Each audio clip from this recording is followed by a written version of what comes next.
Welcome to another LoudMouth podcast. I'm going to call this week the Holy Fuck Ashley Evans Smith won a UFC fight edition.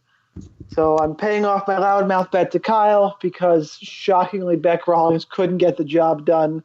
I am floored. I am heartbroken. You know, if Beck Rawlings had pulled that out, I thought I had half a shot with her. I was sitting second row, but, you know, didn't work out, and Ashley Evans Smith takes home the W, and neither one of them are going to win a UFC fight probably ever again. I thought about making a run at Ashley Evans Smith, but I was too loaded from the open bar to the point where I got past the point of where I would do something to the point of I was so drunk that I was glad my dick wouldn't work. And I imagine that is quite often how Kyle's wife feels about the whole situation. And I'm trying to contain laughter and keep this serious, but I can't. So we're just going to move on with this episode, and thank God we have a better card in Poirier, Gaethje, and you know what? Loser has to smash Ashley Evans Smith. You needed those John Jones dick pills.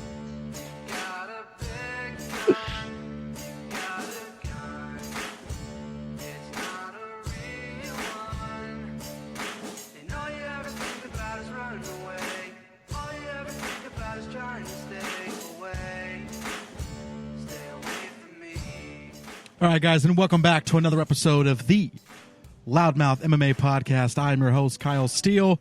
This week we have another breakdown, UFC Glendale? Yeah, That's Glendale. Joining me, as always, you heard him in the beginning, Sean, hitting a little too close to home. Mr. Sean Ihaz, how are you? I am good, and you know, I'm just giving you a hard time as you gear up for your real estate exam, as we've mentioned a few times. I figure your comebacks are going to get less and less witty, and they'll just be a very drawn out fuck you each time. My brain is I'm definitely doing that thing where I'm putting so much information into my head that stuff is just getting dumped out everywhere, and I really have no control over what is getting dumped out. So normally on these breakdowns, I take a back seat. This week, I may as well not even be here. So if I give any advice, steer fucking clear, unless I'm agreeing with everybody else. If I'm against everybody, don't go with me. I'm wrong. Just trust me. Speaking of being wrong, also joining us this week, as he does usually, Mr. Tony Fagnano. Hello, Tony. Hello. Listen, yeah, I'm a professional. I'm so good at these segues. That was fantastic. That was this. I've worked on this. Okay. Yeah. No, I'll give you that. I also had a great weekend. Thank you for asking. You did. You did. My drug dealer, when I called him up over the weekend. He actually referred to his shit as Conor McGregor. So sure. He's gone mainstream. So you're doing coke now. That's good. I'm glad to hear you're stepping up and being an adult. Like I started doing coke. Sure, yeah.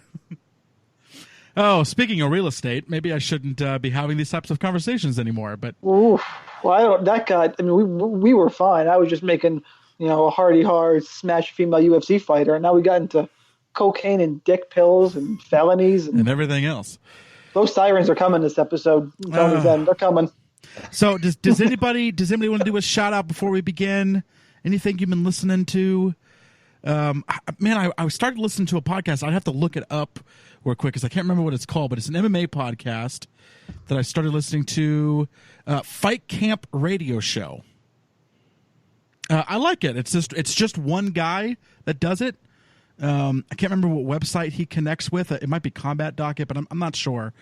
But it's just one guy that does it. I like it. He doesn't necessarily go through every single fight. He kind of focuses on really extensively on betting. But I like, even though I don't typically bet that much money, if I do, I'll throw $50-$100 on Bovada, but I tend to not really do a whole lot.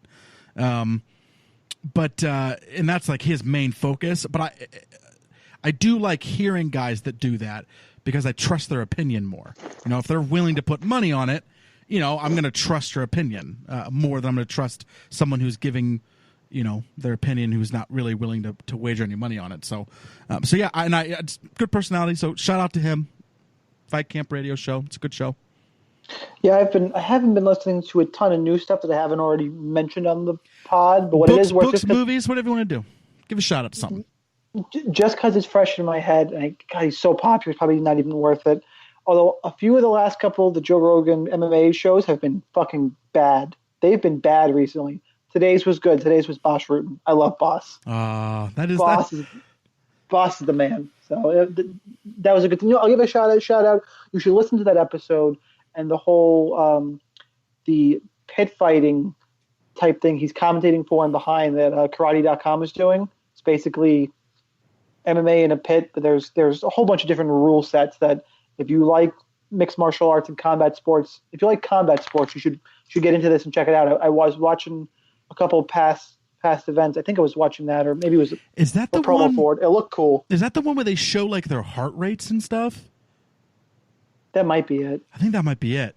It was kind of I saw a promo for it. They wear gloves where the gloves are taped. It has a sensor in there, just like an Apple Watch. You know what I mean? It has like a sensor in there, and they have like it counts their breaths. It has like I don't know which promotion's doing it, but some promotion, and it looked like they're fighting in a dirt pit. Like that's what it looked like. Yeah.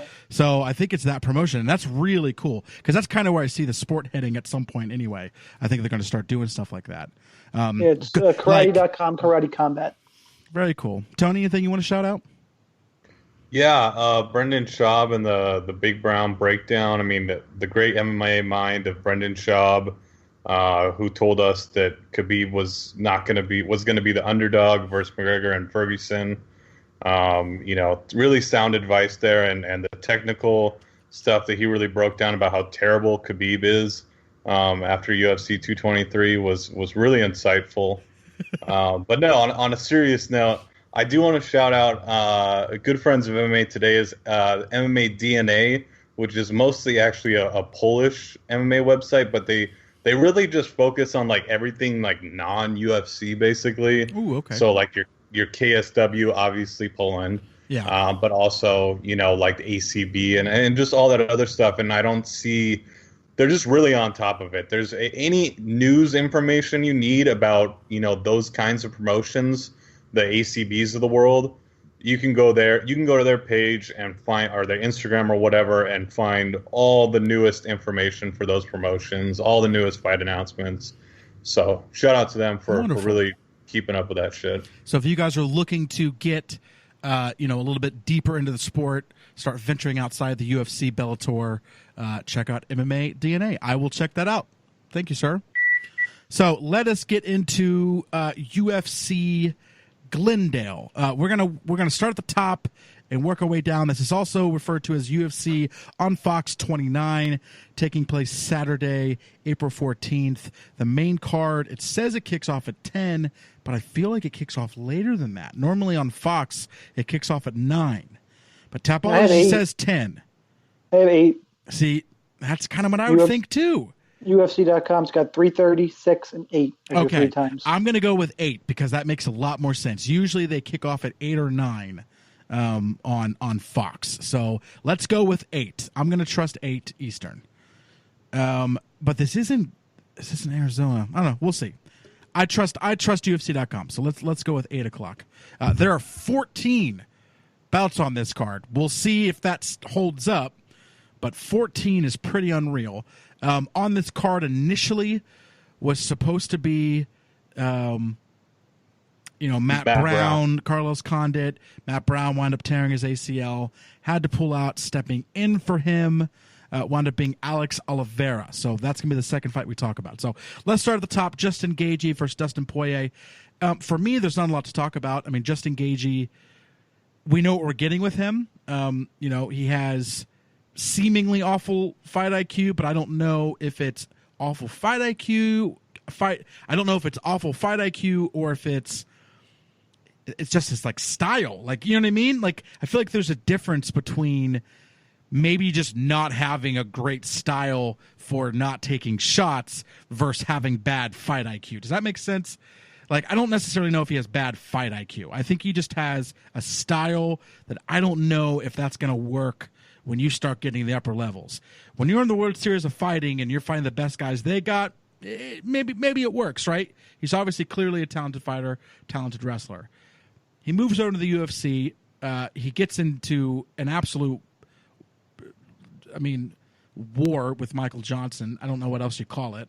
He comes out on top, eats a bunch of shots, gets dropped multiple times. A typical Justin Gaethje fight. Goes into Eddie with Eddie Alvarez. It looks very similar, but this time he finally is on the losing end. So now he's 18-1. So the question becomes: is Dustin Poirier on the level of Michael Johnson and on the level of Eddie Alvarez? So that's kind of one part of it. The second piece is how eroded is Poirier's chin? Because if Gaethje has anything, he clearly has power. Clearly. He's shown it multiple times.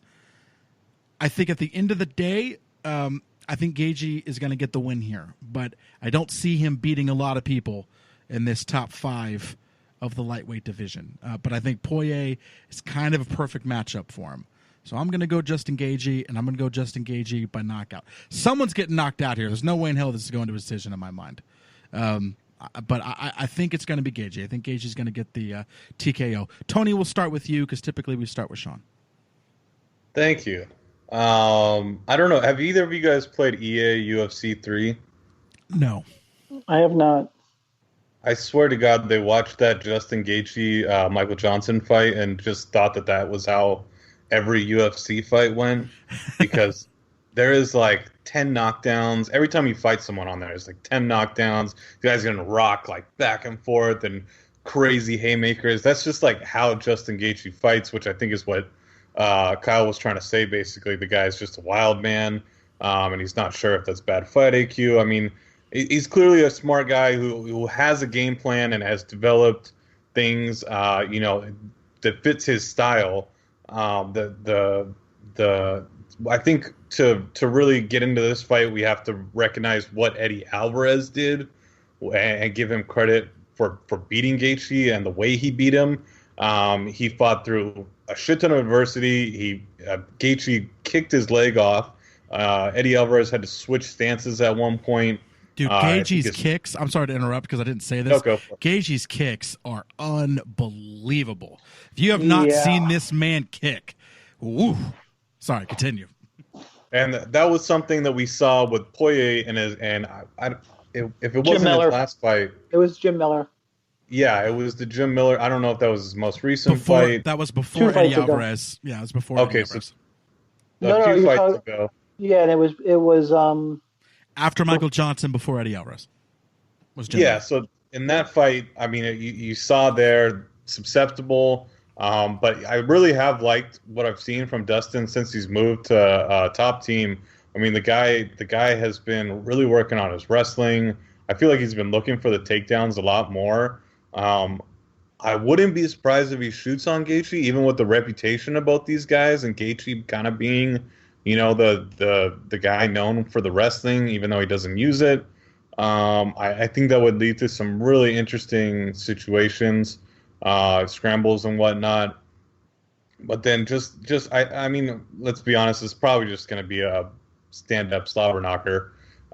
Poirier seems to go back and forth between being a guy that'll just brawl or easily baited into a brawl to being very technical, and I'm not really sure where he's at. So that's a real wild card. Is Dustin going to turn into that brawler, or is he going to keep to his game plan, which is what Eddie did amazingly, and it was really surprising because he was coming off that awful. It wasn't a bad game plan, but he just wasn't following it versus Conor McGregor, where he just lost his shit basically. So that was really surprising. I don't know if Dustin can do that. You have to attack the body of Gaethje because his defense is mainly like shelling up, and so Eddie was attacking the body, wearing him down, took him to the third round. And just taking all the punishment, was able to switch stances, which I don't think I've really seen from Dustin that much. Basically, what it comes down to is I don't think Dustin Poirier is on Eddie Alvarez's level.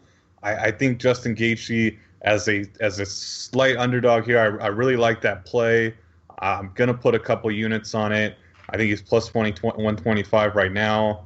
I think if this turns into a war, I take Justin.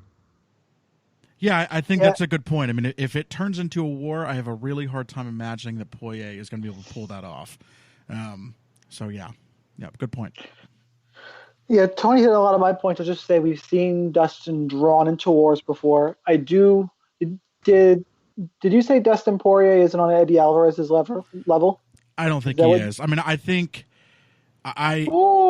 listen. I disagree. He was going to beat him that fight. He was going to beat him. I mean, he clearly lost the first round. Clearly wasn't even a question. And then the second round came around. It looked like momentum was shifting, but I don't know. It could have shifted back the other direction too. I don't know. Poirier had Alvarez hurt pretty badly. Alvarez did come back and hurt Poirier. He was working his way up. I like Dustin in that fight. I think putting that fight away, this is stylistically a bad matchup for Dustin Poirier. You're just looking at styles. He needs to stay technical to win. He did it against Anthony Pettis and put a beat down on him. But Gaethje's a guy who draws you into wars. He's done it time and time again. He's probably going to do it here. Jim Miller made Dustin Poirier's leg look like dog meat. What the fuck is the Justin Gaethje kick going to do to his legs? Like, we might see a desperation shot because he's switching stances pretty quick. The problem, so stylistically, everything matches up for Gaethje. The problem is a Gaethje fight, he's going to get fucking hit a lot. That makes it hard for me to be really confident either way. But stylistically, I lean towards Gaethje. It's just, he's going to get hit. Is he going to go down? Probably. Is he going to get back up? Probably. 5 rounds. That does not go to decision prop. It's like minus 400. And that might not be high enough. This is going to be. So someone's going to sleep. You would think it's going to be Poirier. At least I do. Maybe his legs give out, but I can't say I'm super confident because I have said in this podcast a ton. When your best quality is you could take a beating. That's not a great thing. Yeah, but Gaethje does it so damn well. I mean, there's a very real possibility. I would say it's more than likely than not that Gaethje will get dropped. I mean, he's been dropped, and he got dropped several times in World Series of Fighting. It's kind of his shtick. So, yeah, I mean, if he gets dropped and Poirier is able to capitalize, there you go. Nothing else matters. Let's move on down to Carlos Condit and Alex Oliveira. Oliveira, Cowboy, taking this on relatively short notice, correct? Couple weeks. And quick turnaround. Yeah, quick turnaround as well. I still have to lean him here. It's really hard to pick Carlos Condit ever again. I mean, it's hard to even really break this down too much because what is Carlos Condit at this point?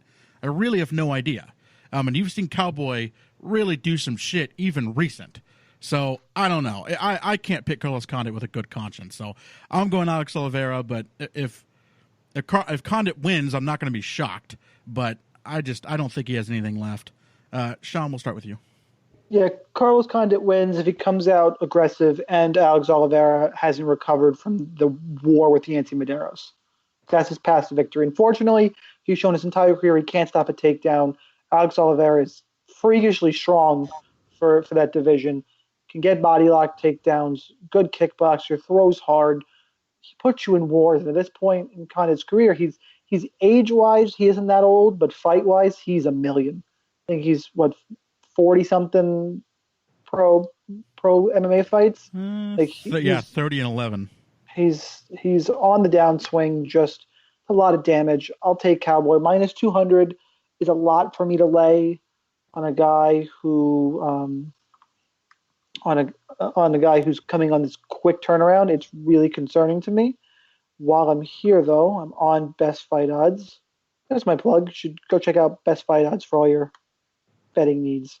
Wow, fight doesn't go to decision is plus 155. I'm going to go bet a unit on that right this second because I think this one gets stopped. So that's how I see this one going. I'm going to take Oliveira because I think he can finish Condit. And Condit, his path to victory is a beat-up Cowboy who hasn't recovered and drops quick. So I like Cowboy in all aspects. Grappling, tougher, hits harder. I'll take Cowboy. Interesting. Do they have like like a not someone by decision? For that fight, it's not out yet. Okay. Those props do come out. That is not out. I think I would like one of those a little better. I think I would say not Carlos Condit by decision. I can't imagine him winning a decision. I think he's either going to be able to either land something or dig at something to finish it.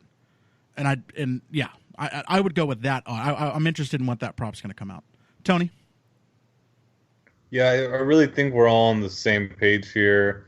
I think Condit really got the short end of the stick going from, facing another old guy in Matt Brown, whose only win in the last God knows how long was Diego Sanchez, and Drew, probably the most underrated guy in the division. So this is just really bad luck on his part, I guess. Even with the quick turnaround, I think you just have to lean strongly towards Cowboy.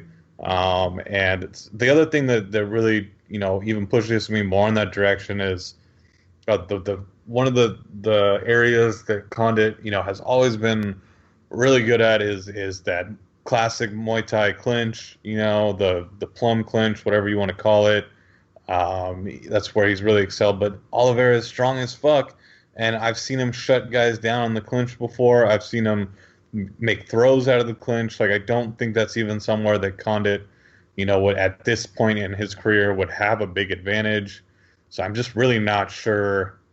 I don't really see many paths to victory for Condit. I don't, like you said, I cannot imagine him winning a decision.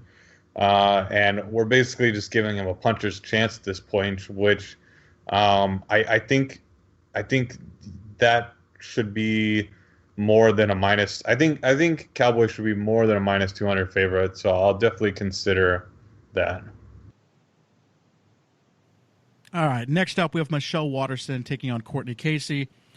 Gun to my head, I say Courtney Casey wins, but I will say that a Michelle Waterson who's back is pretty much completely against the wall here. It is kind of scary to me, but gun to my head, I got to go Courtney Casey. I'm not going to give any more technical breakdown than that. I think everybody knows why I'd want to lean Courtney Casey. First of all, you lose to Paige Van Zandt. I mean, I'm not trying to be shitty, but you have to take that kind of thing into account. I mean, you really do. As far as recently is concerned. But nevertheless, a Michelle Waterson, her back is against the wall here, man. She loses. You're talking 3 straight. I don't know. Something seems a little odd here because I really want to go Courtney Casey all day. I don't know if anyone else feels this way, that just man, that's kind of scary that Michelle Waterson back against the wall. She has the skill set. It's there. She has the pieces. I don't know. I'm going to go Courtney Casey, but I'm a little bit undecisive here. Tony? Yeah, I've seen the public is super split on this one. I don't think anybody really has a crazy strong lean or anything. Waterson is supposed to be this, high level karate, technical fighter, but I haven't really seen much of that from her. And I think Courtney Casey is one of those chicks that could, turn this into a really ugly kickboxing fight. And I almost feel like she could win that, if she just tries to make this dirty and getting close and not allow Waterson to engage her at distance. And then the other thing is if Waterson wants to, because she is, like most 150-pound women or just women in general, she does the clinch throw thing very well. And if you do that, that really opens you up to submissions. And Courtney Casey's brown belt in jiu-jitsu, and I don't know. I'm very wary of Waterson here, and I think I would also lean towards Casey as well. So I meant to mention this last fight, and I'm going to go back for a second because there's a theme on this card. There are several fighters who I want to pick who just have this awful tendency of no-showing, and Cowboy Oliveira is one of them. He can no-show. He's done it before. He's probably going to do it again to us. Courtney Casey has a tendency to no-show. She goes out and she looks like just a beast against Randa Marcos. Yeah. She goes and out Marcos against. is no joke, man. Marcos is one of those ones, also kind of a perennial underachiever, who when she's on, Ronda Marcos is on. When she's off, she's off. She fought Claudia Gadelha, didn't look good. The Herrig fight, she lost a split decision. She could have won that. And she won a decision against Jessica Aguiar where she was taken down 4 times. The issue in this fight, Herrig took her down once, Aguiar 4 times, Gadelha 6 times, Marcos once, but then Casey got a sub. The issue is that the way I'm looking at this fight is Michelle Waterson can get takedowns. She's done it before. She can get subs, and she has that karate style. It's funny, Tony actually referenced that she's a 115-pound woman. She's not. She should be, if it existed in the UFC, in the 105-pound division. She's an atom weight. She's going to be at a severe size disadvantage in this fight. I think it's, pull it up. It's 5 inches in reach and 4 inches in height. Casey, I think, is stronger. I want to see how they look next to each other at weigh-ins. I think she's just bigger and stronger and isn't going to get muscled to the ground in one of these head and arm throws. She has decent jiu-jitsu, and when her striking shows up, I don't know if Waterson is going to be able to use that karate style and get inside against Casey because Casey's got such a big length advantage. Now, Waterson is usually the smaller fighter, so she is used to it. This is either going to end up on the ground quickly with scrambles or be an at-range kind of boring fight. And either way, I think I lean Casey, but I've seen a lot of people high on Michelle Waterson. Like, you said it's split in the public, and I believe that. The people I talk to, a lot of them are very high on the karate hottie, and I don't know exactly why. They've given me some reasons. I don't think she's going to be able to get these takedowns easy. Courtney Casey is a big 115-pounder, and Michelle Waterson is a small one. And in a close fight, I'll take the size advantage. It wouldn't stun me if Michelle Waterson won, but I'm going to take Courtney Casey. Yeah. Yeah, I don't understand how you could go all in on either one of these people. But I mean, if you got to draw a hard line, then my hard line would be Courtney Casey. But again, I feel uncomfortable about it too, so I get it. Let's move on down. I will say, especially with the first few fights we've talked about. I mean, let's pretend like Matt Brown didn't get hurt. In these first 4 fights, or the 4 fights are on the main card, I should say.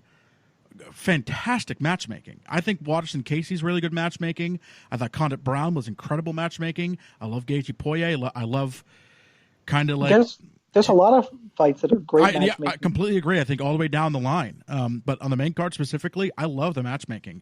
And honestly, if I had to pick one fight that I love the matchmaking most, it's Jotko Tavares. I really love this matchmaking. They got some wins in common. And it's 2 guys that I love it. This is a good fight. I love this matchmaking. I'm going to go Brad Tavares.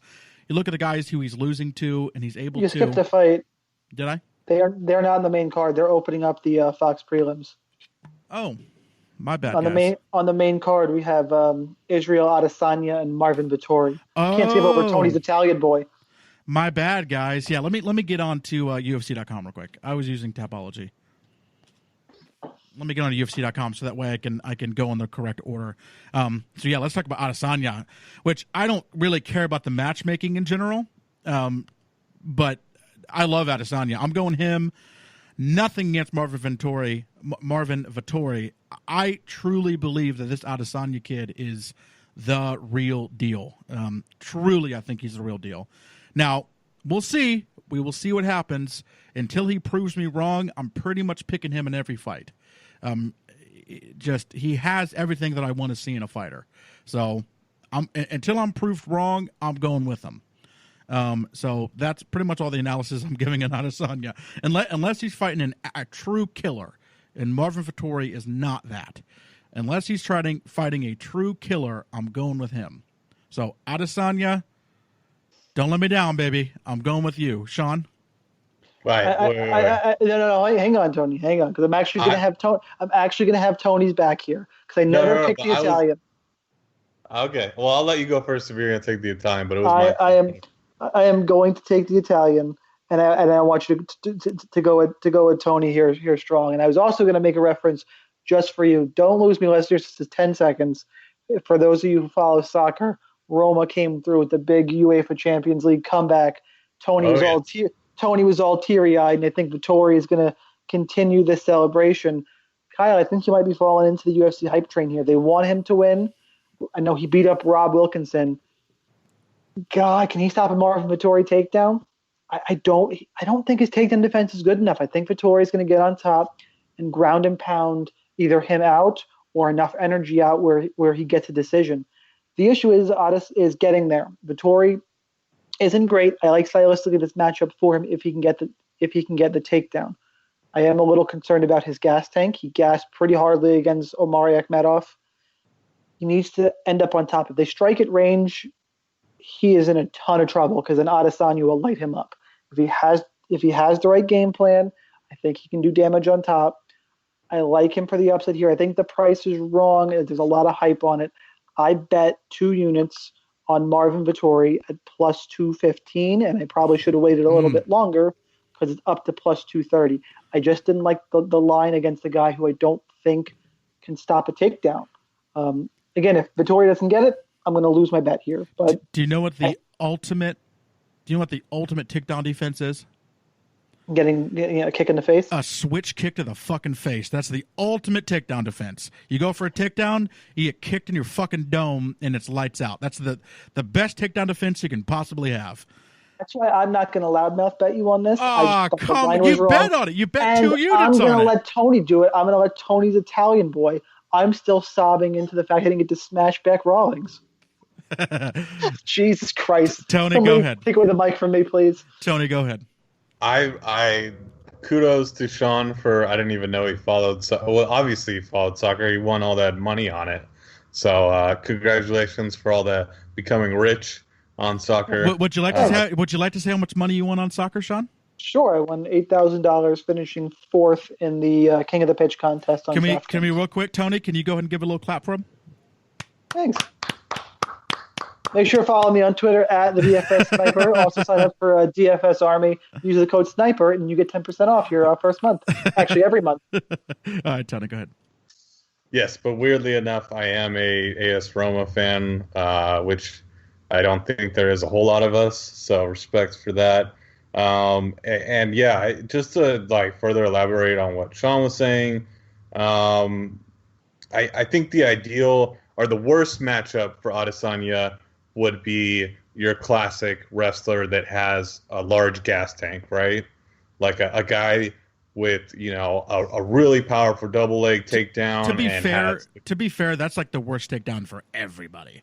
The worst matchup for everybody. I mean, a good wrestler, dude, just about, man. I mean, the wrestling, as I've said, and I'm not. This isn't like a unique thing that I've said, but it is the ultimate kryptonite. I mean, when you're going up against a really good wrestler, especially as a striker. I mean, obviously, if you're a striker, it's way worse, right? But even if you're not, I mean, wrestling is just one of those things, dude. If you're a good jiu-jitsu guy, fantastic. If your back's up against the cage and someone's around your hips the whole time, I don't care how good you are. It's not going to matter.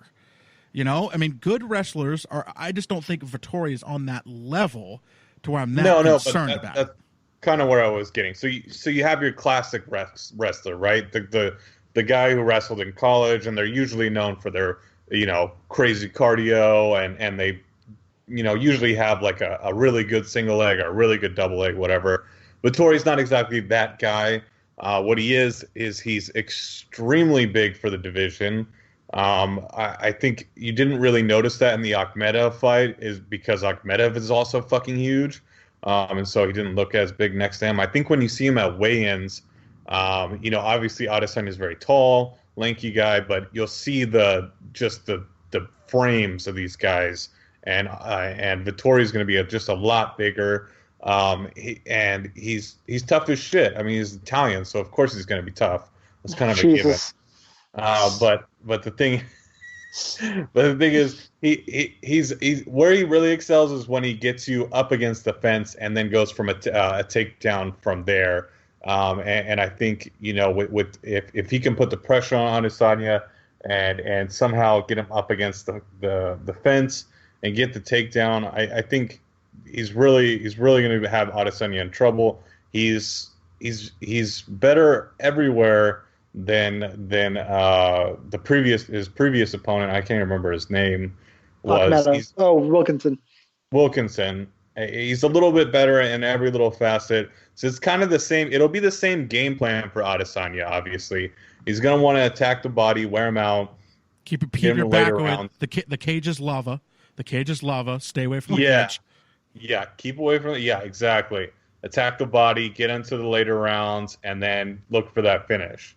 So really the game plan isn't changing for him at all, which I think is kind of what the UFC thought. Like let's give him basically the same kind of fighter, but just a little tougher. bit better. Just tougher. Yeah, tougher and better, and see what happens. And I get that. And I wouldn't be surprised at all if Adesanya does finish Vettori. He's that kind of striker. He's extremely he outguns Vettori on the feet, no doubt about it. Even with Vettori working with Rafael Cordero at Kings MMA, he's obviously working on the kickboxing, but that's a work in progress. He's not going to be able to go strike for strike with him. He's really going to need to get that takedown. He's confident in his grappling as well. I think he falsely thought that he could grapple with Shoeface. That was a bad decision. But he's got that confidence in his jiu-jitsu, and he's always looking for submissions, too, when he is on the ground. So I think I would also, on top of, Sean looking at the money line, look at the submission line. That's something I would the submission prop, that's something I'd be very interested in seeing once it drops, if it hasn't already. Tony, I have a question. Would you ever be willing to change your name, not your tag, but your name on Twitter? My name on Twitter? Yes. Instead of Tony Fagnano. Instead of Tony Fagnano, you got to change it to something else. Would you be willing to do that? I don't think so. No. For 24 hours. I'll do it too. No, it will be. Tame. It will be. Listen, here's going to be the bet, okay? We're going to bet on this fight. If Adesanya wins, you got to change your Twitter name for 48 hours to Stylebender. Sorry, The Last Stylebender. If Marvin Vettori wins, I will change my Twitter name for 48 hours to The Italian Dream. Okay. Can we make it 24 hours? 24 hours, I'll take it. All right. And then you also got to do your normal LoudMouth bet as well. But I want to add another layer to the LoudMouth bet. All right, 24 hours. 24 hours, I'll take it. I'll allow it. I'll accept it. Okay. All right, fantastic. Let's move on down to the prelims. Prelims, we have Tim Boach taking on Antonio Carlos Jr. Let me give a quick little caveat to this. I am horrible at picking Tim Boach fights, so again, you need to listen to my co-hosts. Well, you always should listen to my co-host over me anyway, but now more so than ever. I'm going Antonio Carlos Jr. I've always felt like he was the real deal. I think he probably submits Tim Boach here.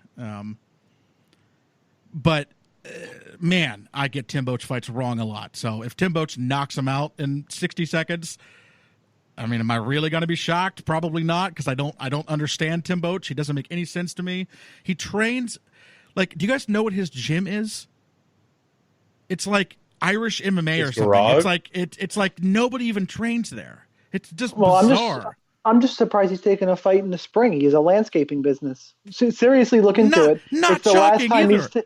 Is that surprising? The last time he never takes fights in the spring. This is the first one in a long time.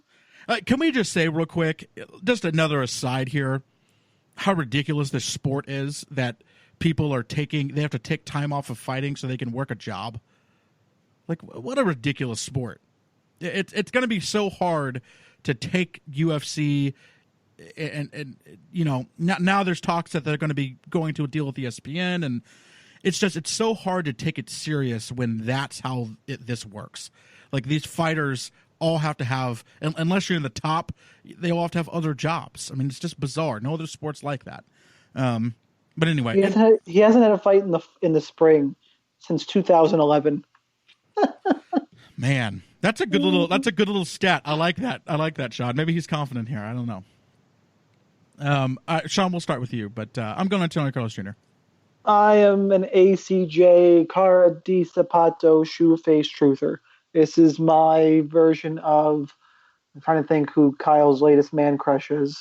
Gregor Gillespie? we'll call it? We'll do Cody Stammen. Rob Font? Cody Stammen. Rob Font, Cody Stammen, Adesanya, Gregor Gillespie. Yeah, the guys who I'm just not picking against until I'm given a reason not to. ACJ is on that short list for me. Dudes, to say, if somebody says his jiu-jitsu is world-class, you smack them in the face because they've just insulted him. Like, he is a monster. He's world-class of the world-class. He fought in the heavyweight season of Tough. They're fighting at middleweight. He's got heavy hands. He's learning how to be more technical with it. He's kept improving. He outboxed Jack Marshman last time out, who was supposed to be better on the feet. Boach is, he's one of those, he can turn up at any time. I don't think he does here. He's a guy who's on the decline. I do like him as a fighter. I mean, he could go out and Rafael Natal him, I guess. Put away Johnny Hendricks last time out.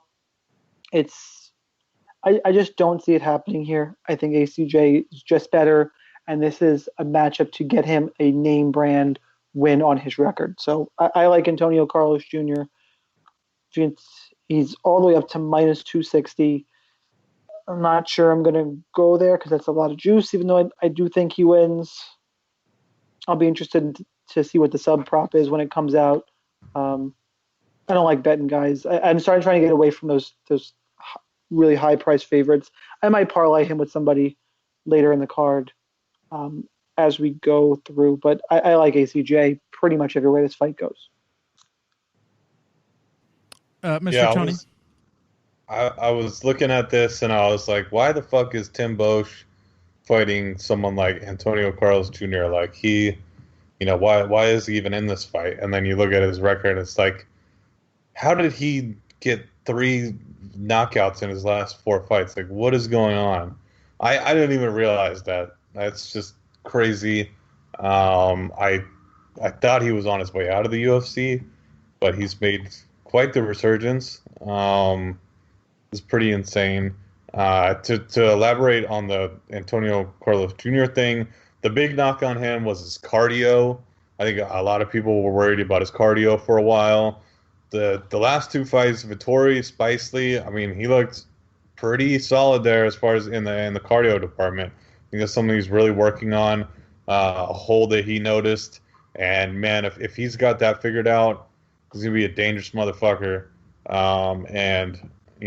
Then again, Tim Bosch has knocked out 3 of his last 4 opponents. So, Jesus Christ, man. It's just like... Yeah, good luck, everybody, with this fight. This is a big stay the hell away from me, unless you're going to bet a prop like Sean was talking about. I'm going to take Shoeface. He should win this fight, and probably some crazy fluky knockout will happen. Can we just say, too, that, I mean, if you're compiling a list of worst matchups, like, Eric Spicely and Antonio Carlos Jr. has to be on the top of that list.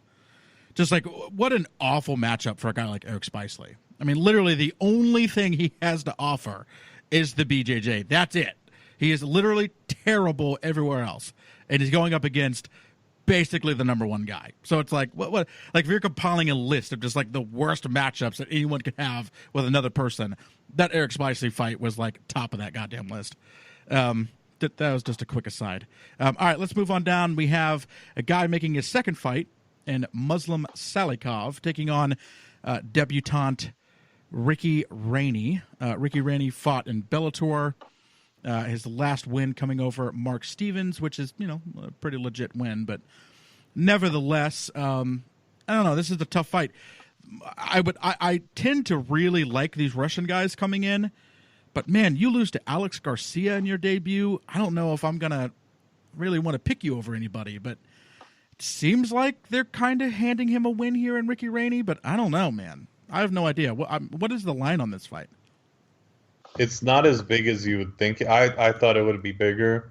But Salikov is only a minus 185 favorite. Okay. Yeah, I mean, it seems like the UFC is wanting to get him in the win column. They love their Russians as much as everybody else does. So, they're prepping to try to take over that market. Now you got Khabib as being the somehow the uncontested lightweight champion, but I don't know. I got to go Salikov here, but I mean, do we really have enough information on either of these guys to really willfully say that one thing or the other is going to happen? I don't know. I like Salikov a lot. I'd like him a lot more. I'd like him a lot more if he didn't get beat by Alex Garcia in his debut. But Ricky Rainey isn't Alex Garcia. That's why, you have to, he's not going to shoot a takedown. Muslim Salikov, the next time he gets in the cage against anyone who could take him down, I'm probably going to fade him because he can't stop a takedown. Just like next time, whenever Gokhan Saki gets in the cage against someone who could shoot a double, I'm going to fade his ass too. And I'm hoping I get underdog price in that one. Here, again, minus 185 is a lot just because he isn't proven in the UFC as much as the matchup I think favors him. They're going to stand and bang. Salikov is flashier. Ricky Rainey's an okay pro. All right, he's Ricky Rainey is Ricky Rainey. He sounds like the guy you beat up in the first round of the UFC video game. In your first matchup. So I'll take Muslim Salikov. I think is the stand-up battle, and he's in this case better. I think it's two pretty one-dimensional fighters. Yeah. Okay, yeah, Tony. And I don't know if you guys had realized this, but just to add on to what Rainey's dealing with, he's coming in on short notice. I really liked the matchup. The original matchup was Al Hassan or Salikov, which I thought would be a lot more interesting. Holy fuck, that would have been fun. Yeah, that would have been a lot of fun. I'm not sure who would have won it. We don't have to get into that. But just as far as pure violence and entertainment goes, that would have been amazing. I've seen a lot of Salikov, actually, because the guys, kind of fought in all the fun regional promotions and has quite the lengthy just he's got a lot of highlight reel finishes, basically. So he's just one of those guys you see in GIFs a lot. And I think that's what you see here, because Ricky Rainey, I saw him in Bellator. He fought a couple of when he fought decent guys in Bellator, he lost. Fought Michael Venom Page, lost. Fought I'm not gonna remember his name, but another really solid welterweight, and he lost that fight as well. So I'm not. The only thing that Rainey really has going for him is he's got a massive reach advantage, and that might come into play. But I think Salikov is just the more talented fighter here. Sorry for the little delay there. My mouse stopped working. All right, let's move on down. Let me pull it up. We have Wilson Hayes taking on John Moraga. John Moraga coming out his last time and getting what I think we can only say is a surprise knockout over Bibliatov. I'm not alone in saying that we all thought that Bibliatov was going to be kind of the next guy in that division, correct? That was like our next guy. That was like, all right, this is the guy that's going to be able to take on Demetrius. And then John Moraga knocks him out pretty much immediately. And John Moraga, the only guys he's losing to, he lost to Nicolau, but Nicolau is also one of those guys that is a legitimate prospect in that division. He lost to Sergio Pettis, but I don't know. I can't get a beat on Moraga either. You know what I mean? But Wilson Hayes, he's number 6 for a reason. I mean, the problem is he's coming off of a knockout, correct? Yeah, getting knocked out by Henry Cejudo, which that kind of means something. I mean, Henry Cejudo doesn't necessarily knock people out. I'm not looking at his record currently, but he doesn't knock very many people out, if any. So I don't know, man. Your guess is kind of as good as mine. I'm going to go John Moraga, and I think he can get another first round finish here. To be honest with you, maybe not first round, but I think he can get another finish here. And if John Moraga does, I don't believe John Moraga has ever fought Demetrius Johnson, correct? Am I correct in that? Yeah, he did. No, he did. Okay. 2013. Okay, so it's been a hot minute. He got taken down 12 times. Good and Lord. was subbed in the 5th round. All right. Well, I don't know. I'm going to go John Moraga winning here, and maybe that's going to end up being one of the next fights to make with Demetrius. I don't know. Not like it really matters. Pretty much everybody's going to lose to Demetrius Johnson. We haven't seen the person yet that's going to unseat him. But I don't know. Something about Wilson Hayes makes me feel like he might be on kind of a downward spiral here, and I think it might continue here with John Moraga. But I don't feel very confident either way. Who wants to start with this one? Sean? Yeah, Tony. You talked about Moraga, and I think you said that you thought he would finish him early. Yeah, that's what I think. You think okay? So I think there's really, I mean, I'll say this and then it'll probably go a completely different direction, but I think Moraga either finishes him early, or we see Weiss just completely expose the takedown defense of Moraga. So you either have a really fun fight where you see a knockout, or you see an extremely boring fight where someone's really shaky takedown defense gets exposed. And that's really the only two things there. And then I don't know. It's hard for me to get excited for these fights because, both these guys have already fought Mighty Mouse Johnson, and the division's just completely clogged up. And I don't know. There's nothing like, if either guy wins, like, it doesn't really lead to anything. So it's hard for me to get up for this one. That's kind of how I feel about this fight too. Like no matter who wins, even if somebody comes out there and looks, let's just say Wilson Hayes comes out there and does a front flip knockout. I mean, congratulations. I mean, it literally would mean nothing. Same thing with John Moraga. John Moraga does a 360 elbow to Wilson Hayes and knocks him out of the octagon. It's all irrelevant. Like, none of it means anything.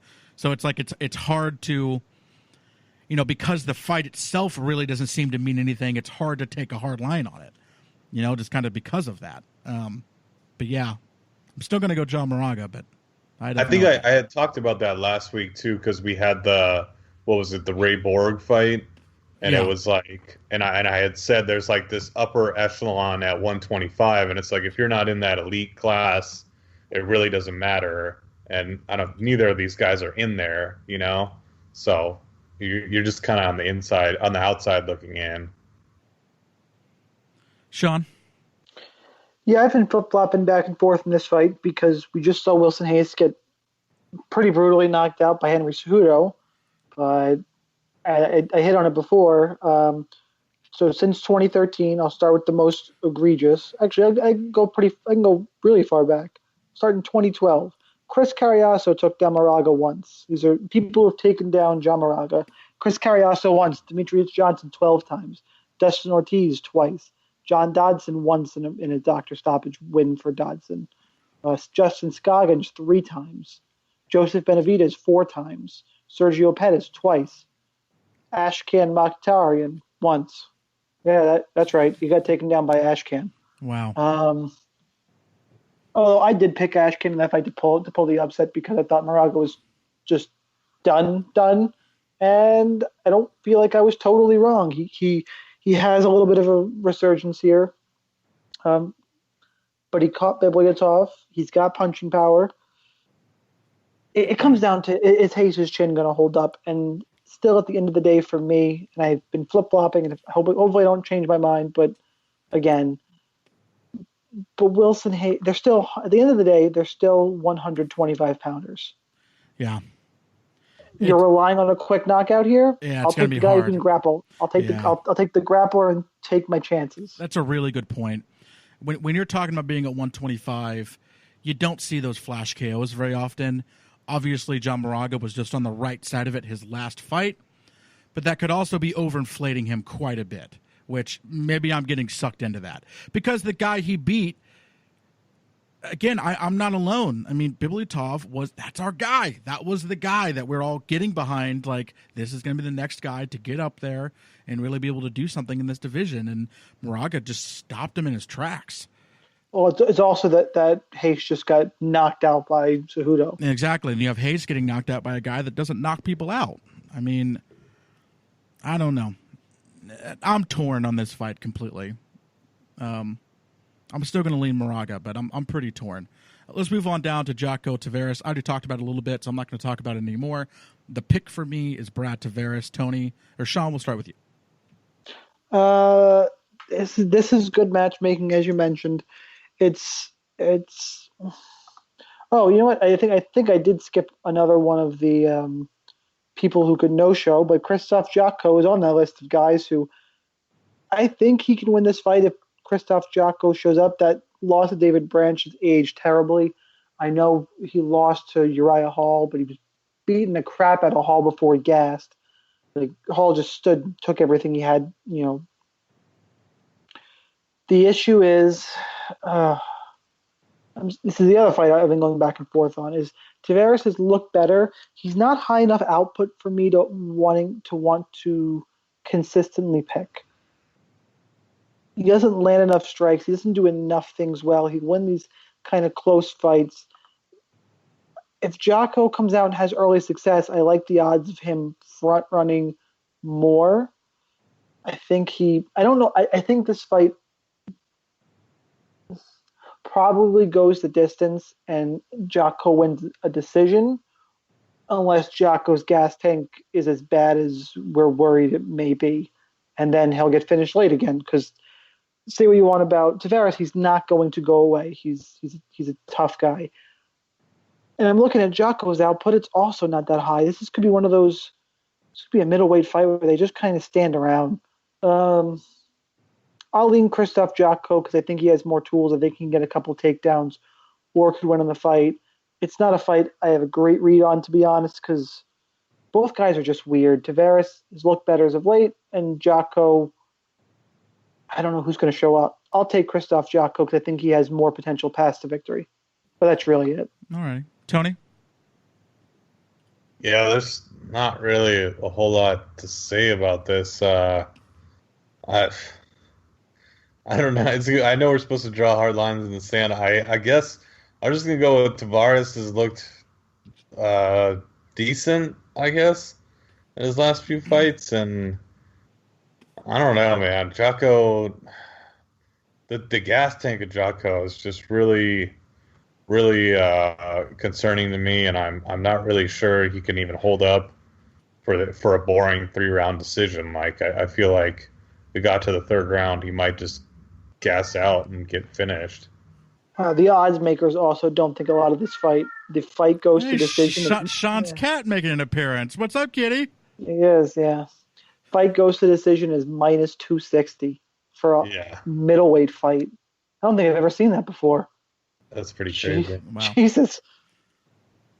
All right, you guys want to move on to the next fight? Please. So we have Gilbert Burns taking on UFC newcomer Dan. Is it Moret or Moret? Murray, I think, but I'm not positive. Murray would make more sense, actually. It seems like stylistically this is a bad matchup for Murray, just from what I've seen. Not a great matchup. I'm not necessarily like super high on Gilbert Burns, but I don't know. This seems like, I don't know. It seems like a bad stylistic matchup here, and it seems like there's a pretty big skill disparity here. I don't know enough about Murray to really go all in on that, but I think Gilbert Burns should be able to do this and do it relatively soundly. I'm interested in what the line is for this fight. Bonkers would be the right response. Tony, you could start this one because Gilbert Burns is a minus 580 favorite. Holy shit. All right, well. Yeah, this is just kind of a weird squash fight that's like put in the middle of the or I guess this is the featured fight press prelim, is that right? Yes. I feel like maybe we're just trying to get Gilbert Burns a win here. You know, he had an amazing start to his UFC career, and then he faced some really tough guys, Magomedov, Prajeris. You know, those are really tough guys to face. And so now he's getting, you know, no disrespect to Murray, but, you know, kind of a layup here. This is a fight he should easily win. Murray been on the regional scene for quite some time. There's a lot of tape on him. You know, he fought some decent guys, but when he did fight him, he lost. Like Luke Sanders, I think, who was on this card as well. He lost to him back in the day. And this is just, I don't know. You got you basically, the issue with Murray is that his takedown defense hasn't been enough to stop any of his opponents who have any wrestling pedigrees takedowns, and I don't know. Burns is just this isn't Magomedov and it's not Brajeris, and it's a fight he should win in the first round. And if it's almost like if he doesn't finish him early, it's like it's a loss. Yeah, for this one, it's they're giving Gilbert Burns a guy who does what he does, but shittier. That's one of those Murray's. He has a lot of wins by submission. He's not going to sub out Gilbert Burns. It's just not going to happen. The issue is Burns' cardio, and when he gets put in when he gets put in a fight, dude doesn't turn up. Like he seems to wilt.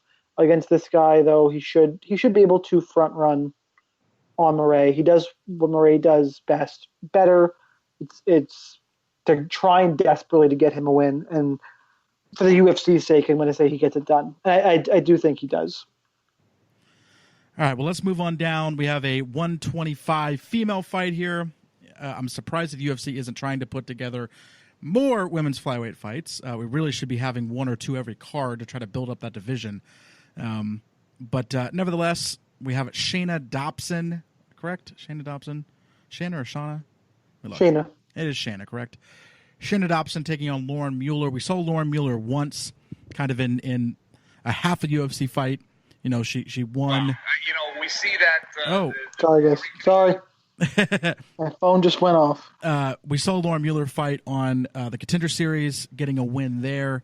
Shayna Dobson, she lost to Roxanne Modafferi on The Ultimate Fighter. She wound up fighting on the Ultimate Finale card. I believe was one of the only women to get a finish that night, if I remember correctly, like on the entire card. I don't think... No, there were a ton of shit finishes. Oh, there was a bunch of arm. She was the only one that didn't get an armbar finish. It was fucking correct? Stupid. Okay, yeah. Okay, am I correct in that? Yeah, she was like the only one that didn't get like an armbar finish. But nevertheless, her other loss on her record, which is very small, she has 3 wins and 1 loss. Her other loss was in King of the Cage against Nico Montano, who is the resident placeholder until Shevchenko gets up there. She's the champ. She's the champ, but she's sort of. She's the half. Let's all be honest. Shevchenko's the champ. I mean, that's the champ of the division. She just hasn't done it yet, but she's the champ. But anyway, that's her loss is Nico Montano, and she also lost in the Ultimate Fighter, but that doesn't count against her record. But as far as the analysis is concerned, again, you don't know enough about either of these people. They have a combined fight. They have a combined 8 fights. So, not counting the Ultimate Fighter, they have a combined 8 fights. So, I mean, what are you really going to be able to know here? I was vaguely impressed with Shayna Dobson, but I don't know. I have no idea. I'm going to pick Shayna Dobson, but I have no idea who wins this fight. No clue. Tony? Yeah, I like this fight. I love the new division, and I'll try to stay neutral. Mueller trains down here in San Diego with Angela Hill and a couple other girls. And I actually happened to, before that, the Saturday before that Dana White Contender Series fight that she appeared on, I saw her at Baroni's strip club. Hung out with her. She's really cool. Wait. You saw her at a strip club? Phil Baroni and Stephan Bonner have a strip club in Vegas. They were hanging out watching she fought on the Contender Series that was the Monday after Conor McGregor Mayweather. So we were all at their strip club watching Mayweather McGregor, and her and Angela Hill and Felice Herrig and like a bunch of other women's MMA fighters were there. So it seems like Mueller has a little bit of a better pedigree training wise. I would say so. She trains at Alliance. She trains with all these girls that I just mentioned. And we saw in the I really didn't know much about her, honestly. But what we saw in the Contender Series fight, very gritty fighter, very physical. I think that's apparent if you've seen her in person as well. Just very strong. And I think she wins a very close decision here. This is, I'm hard to. I know we need to draw hard lines in the sand, so I'm going to say Mueller by split decision. And Shannon Dobson could get I think she could even get a finish here. But from what I've seen from Mueller, she's really tough and has a serious chin. So that would be very impressive if she could finish Mueller. Yeah, I'll take Mueller just because in the fights I've seen of her, I like the aggression. It's a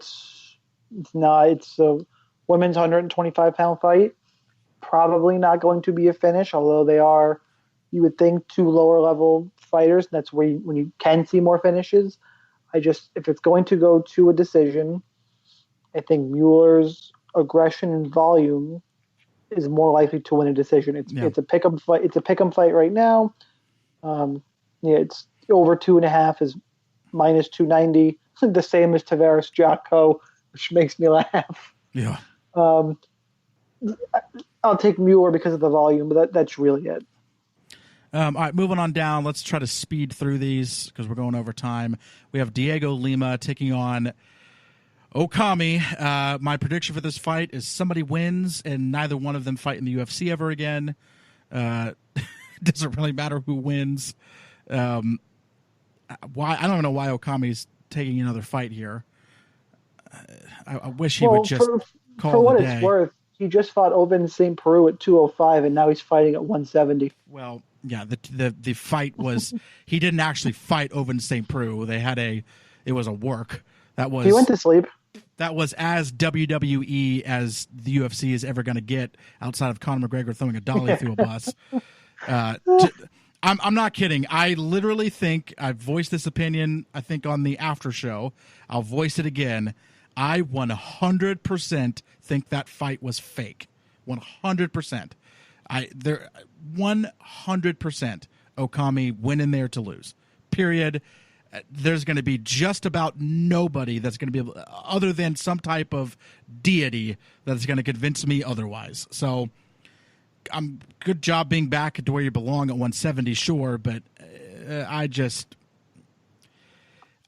literally do not care about the outcome of this fight. This is the most worthless fight on the card, and it's one of the more worthless fights just on any card. I literally don't care. I'm not even going to pick anybody. I'm not going to pick. So I'll move on. Sean, go ahead. I'm not picking anybody. I'm going to keep my next couple breakdowns really short and sweet. Okami is big for 180, for 170. He's fought in 185. Diego Lima has terrible fight IQ, a bad chin, showed he can be out grappled. Okami beats the guys he should beat and loses to anybody with any kind of resume. I think Lima falls in that first category and Okami takes a win. But if you're going to tell me Lima, sends Okami into retirement, it wouldn't stun me. But I'll take Okami because that's how little I think of Diego Lima. Neither one of these guys are fighting the UFC again. I'm calling it right now. Okami will on an Asian card. I guess. Tony? Yes, this is going to be dubbed the Battle of the Glass Chins. I feel like we're going to see somebody get knocked out, not because it's going to be exciting or anything. It's just because both their chins suck really bad. And I can't believe Diego Lima is the brother of Douglas Lima, because Douglas Lima is really, really good fighter. Like one of the best, probably most underrated welterweights on the planet. So that's crazy to me. But yeah, I think it would also have to side with Okami. Just in the matchup here, size, strength, wrestling, blah blah blah.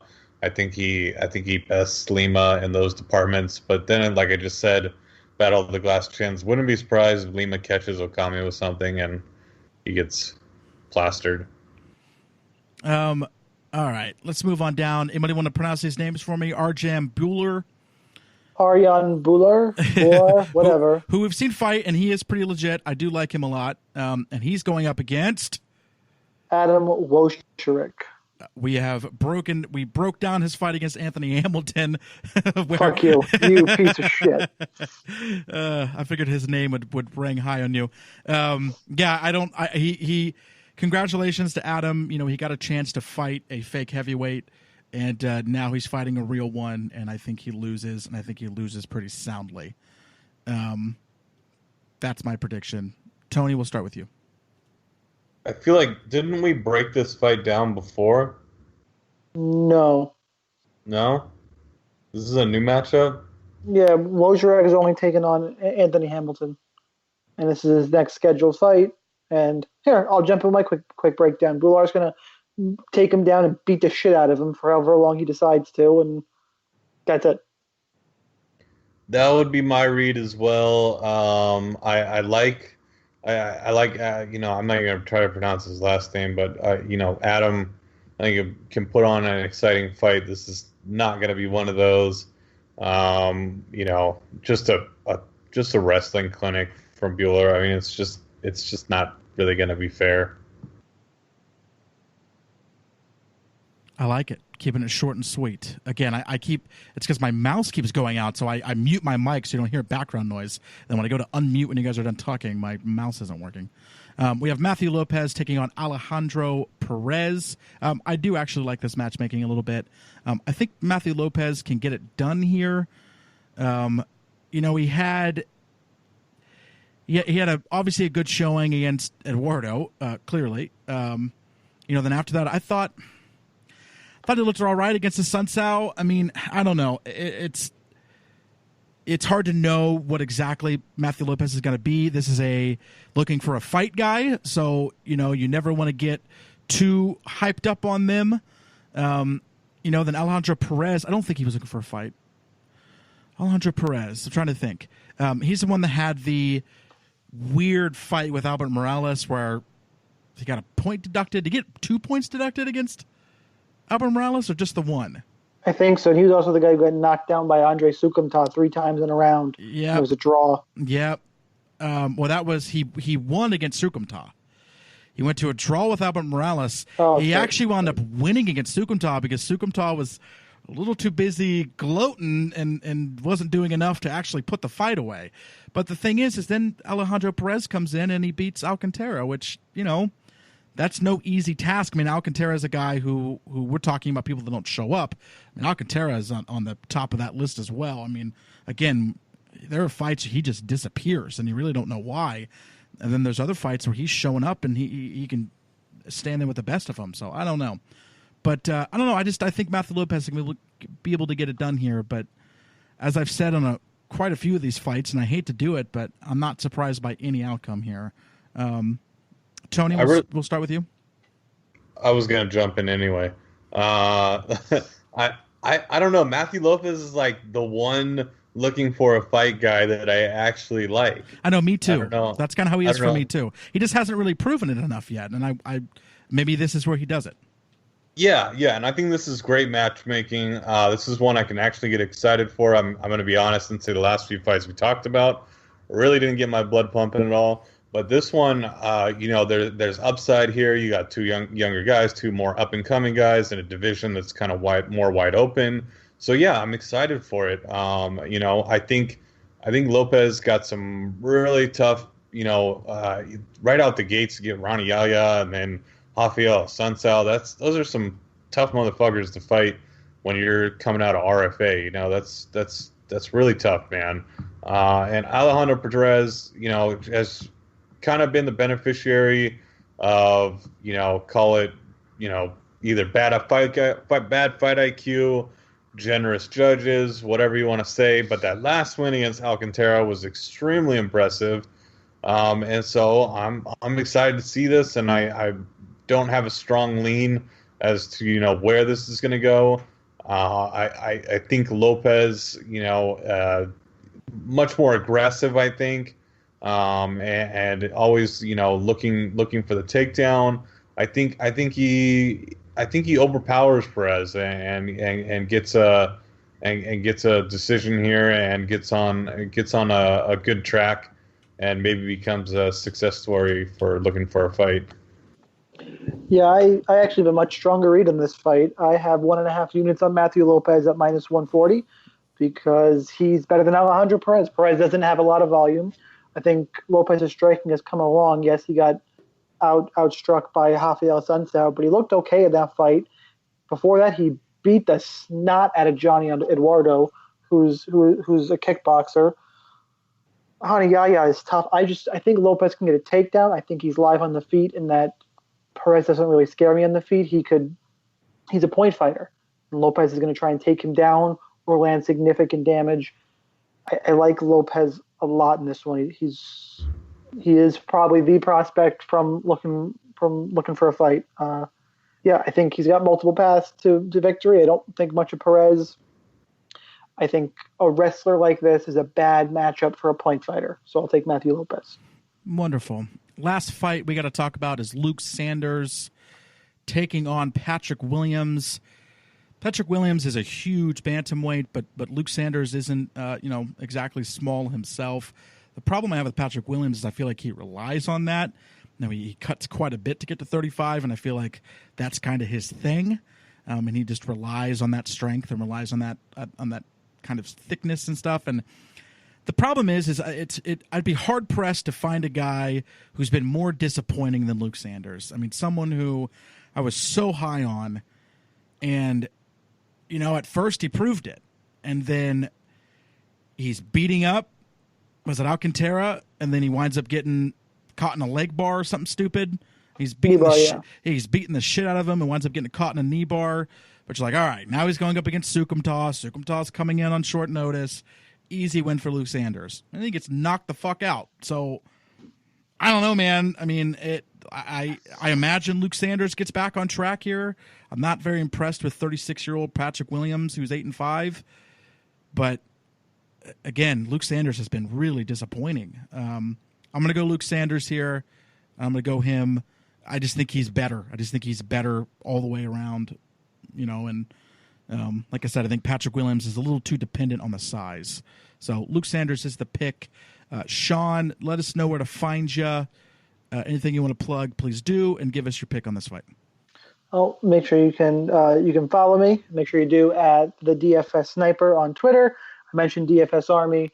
I'll have on the LoudMouth MMA channel. I'll have a DFS Express out next couple days for DraftKings, and also on DFS Army, kind of a more specific breakdown on top of that. So you can check out that article over there.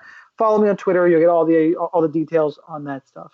For this fight, which Luke Sanders is going to show up, and does that Luke Sanders, is he able to last more than 3 minutes? Because that's all Patrick Williams has in him. That's it. Patrick Williams is huge, and he's going to blitz for 3 minutes, and then he's going to be fucking shot. Luke Sanders is a huge favorite. He's minus 430 right now. Don't go anywhere near that. It's a 10-foot goddamn pole. That is insane. I think he wins and he outlasts, but if he doesn't, he's going to get knocked out quick. I think he outlasts and gets a decision here or Patrick Williams, if he's totally gassed, just falls over standing TKO. But that's really what it comes down to. Can Sanders last 2.5, 3 minutes? I think he does. I think he stays away enough. I think his movement is good enough. I think he gets back on track here. Thank you, Sarah. Tony, anything you want to plug, please do. Let us know where to find you and break down this last fight. Yeah, you can follow me on Twitter at Big Tone MMA, a website at MMA Today News, and our web address, I guess, is MMA-today.com, covering everything UFC to random regional Canadian boxing, basically. So yeah, check us out.